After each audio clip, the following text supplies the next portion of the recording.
دو جملے ہیں، الولاء والبراء، دوستی اور براءت۔ جو نیک ہے وہ ہمارا دوست ہے۔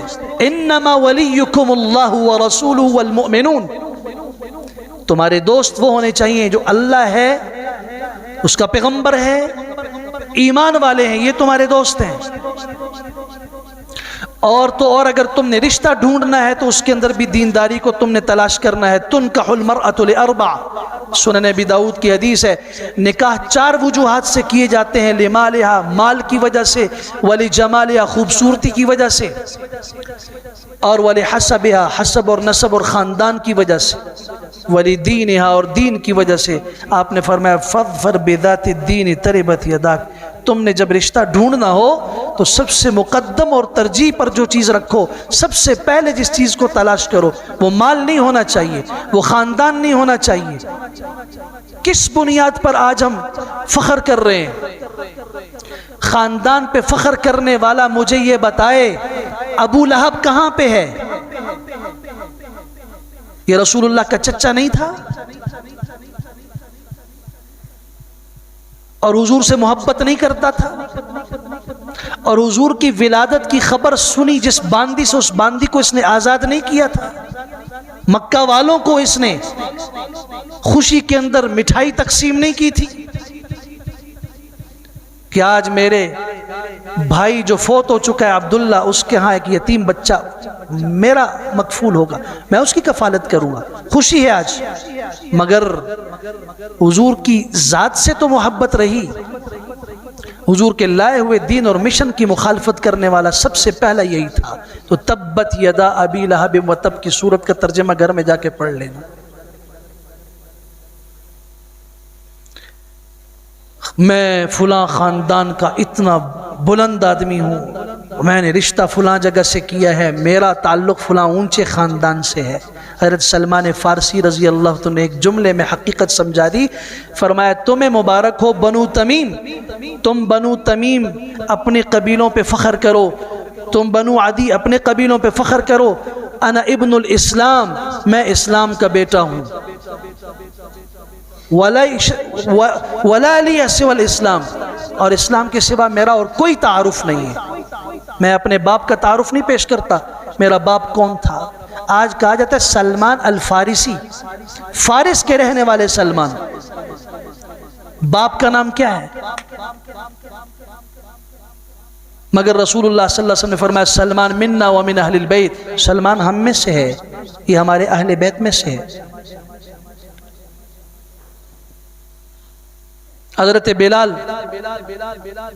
ان کا تعارف پوچھنا ہے تو اللہ کے پیغمبر کی زبان سے پوچھو، ان کا تعارف معلوم کرنا ہے تو سورہ حجرات کی آیت 13 کھول کے اس کا سبب نزول پڑھو۔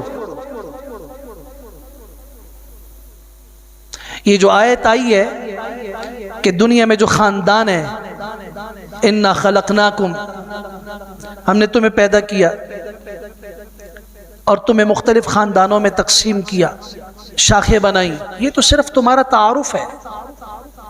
وَجَعَلْنَاكُمْ شُعُوبًا وَقَبَائِلَ لِتَعَارَفُوا، اصل کیا ہے؟ ان اکرمکم عند اللہ اتقاکم، تم میں سب سے معزز اللہ کے ہاں متقی اور پرہیزگار ہے۔ یہ آیت نازل کس کے متعلق ہوئی تھی؟ حضرت بلال رضی اللہ عنہ کے متعلق۔ حضور کے رشتے میں کیا لگتے تھے؟ یہ بھی بڑی عجیب بات ہے۔ ہمارے معاشرے کے اندر اسلام آیا تھا جوڑنے اور ملانے کے لیے اور تفریق مٹانے کے لیے اور ایک بات سمجھانے کے لیے، اللہ کی نظر میں تم سب اللہ کے بندے ہو، اللہ کی کسی سے کوئی رشتہ داری نہیں ہے، تم سب اللہ کی مخلوق ہو، اس کے بندے ہو۔ رشتوں کا جو بتایا گیا ہمیں اصول، وہ یہ حدیث میں نے آپ کے سامنے ذکر کی، مگر ہمارے ہاں یہ بھی سمجھا دیا گیا کہ یہ لڑکی سید خاندان کی ہے، اس کا غیر سید کے ساتھ نکاح نہیں ہو سکتا۔ آپ سب حضرات یہی نظریہ آج تک رکھ رہے ہیں،